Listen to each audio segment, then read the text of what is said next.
Hello बच्चों, let's read the question. The question says hyper conjugation is most useful for stabilising which of the following carbocations. हमारे पास यहाँ पे neopentyl, tertiary butyl, isopropyl और ethyl दिया गया है. सबसे पहले हम इसका की कॉन्सेप्ट देखते हैं क्या होगा.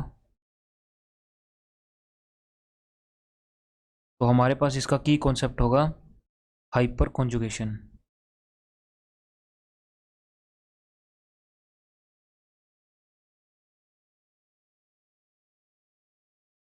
तो देखते हैं हाइपर कॉन्जुगेशन क्या होता है हमारे पास. अगर हमारे पास यहाँ पे एक carbon double bond carbon present है और उसके साथ ही एक हमारे पास यहाँ पे मिथाइल या इथाइल ग्रुप प्रेजेंट है. ओके, तो यहाँ पे जो हमारा ये वाला कार्बन है ये sp2 हाइब्रिडाइज्ड है.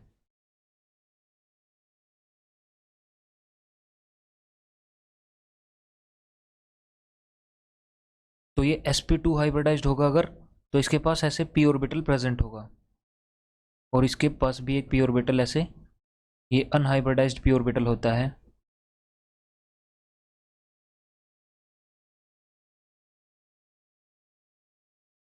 और ये अनहाइब्रिडाइज्ड p ऑर्बिटल हमारा यूज हो सकता है अगर हम इस मिथाइल को एक्सपेंड करके इस तरह से लिखते हैं.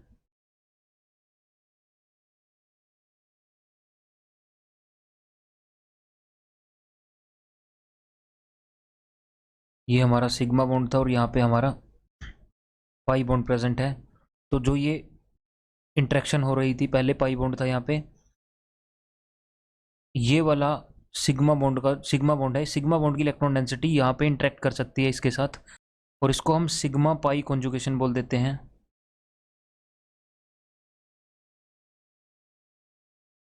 और कार्बन की ये sp3 हाइब्रिडाइज्ड ऑर्बिटल थी और ये हमारा सिग्मा बॉन्ड था जिसमें हमारा एक हाइड्रोजन का ऐसा ऑर्बिटल यहाँ पे ओवरलैप कर रहा था.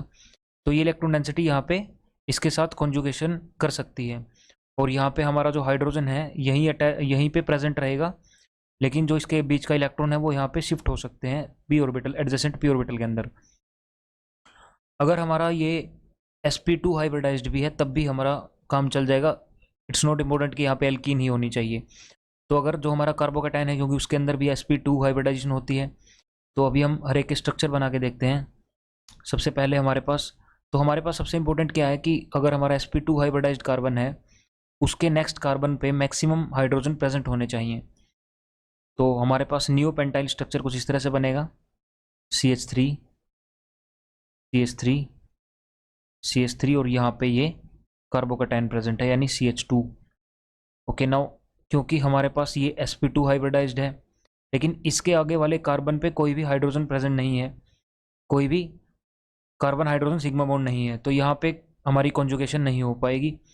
And this structure is just stabilised by inductive effect. Inductive effect is what, जब हमारा सिग्मा बॉन्ड के थ्रू इलेक्ट्रॉन शिफ्टिंग होती है तो इसमें हमारा इंडक्टिव इफेक्ट तो होगा लेकिन हाइपर कॉन्जुगेशन हमारी नहीं हो सकती.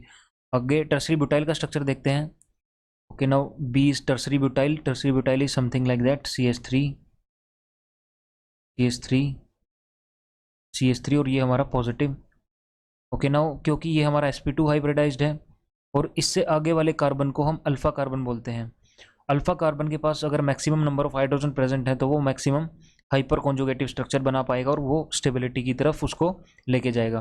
तो इसमें 3 अल्फा हाइड्रोजन है, 3 इसके पास है, 3 इसके पास है, ओवरऑल 9 अल्फा हाइड्रोजन है. 9 अल्फा हाइड्रोजन प्रेजेंट होंगे तो इसकी स्टेबिलिटी को ये काफ़ी हद तक इंक्रीज करेगा. उसके बाद आइसोप्रोपाइल दिए गए हैं. आइसोप्रोपाइल हमारे पास कुछ इस तरह से होगा, CH3 तो इसके अंदर भी 6 हाइपर कॉन्जुगेटिव स्ट्रक्चर बन पाएंगे क्योंकि 6 अल्फा हाइड्रोजन प्रेजेंट हैं. उसके बाद अगर डी का देखें तो डी में हमारे पास इथाइल हमारा कुछ इस तरह से होगा, CH2. ओके सॉरी, यहाँ पे एक हाइड्रोजन भी होगा, CH2 CH3. अगेन ये sp2 हाइब्रिडाइज्ड है आपका. सभी को sp2 हाइब्रिडाइज्ड को मेंशन कर देते हैं. ये हमारा sp2 था, यहाँ पे ये sp2 है हमारा, यहाँ पे ये sp2 था. तो इस तरह से हमारे जो स्टेबिलिटी है वो आएगी. तो यहाँ पे सिर्फ 3 अल्फा हाइड्रोजन है, तो जहाँ पे maximum number of alpha hydrogen होंगे वहाँ पे maximum number of hyper conjugative structure बनेंगे. यहाँ पे 9 अल्फा हाइड्रोजन प्रेजेंट थे तो ऑप्शन जो हमारा बी होगा उसमें सबसे ज़्यादा स्टेबिलिटी आएगी हाइपर कॉन्जुगेशन की वजह से. Option B would be the most, option B tertiary butyl would be the most appropriate option to this question. Hope you understand the concept. Well, best of luck.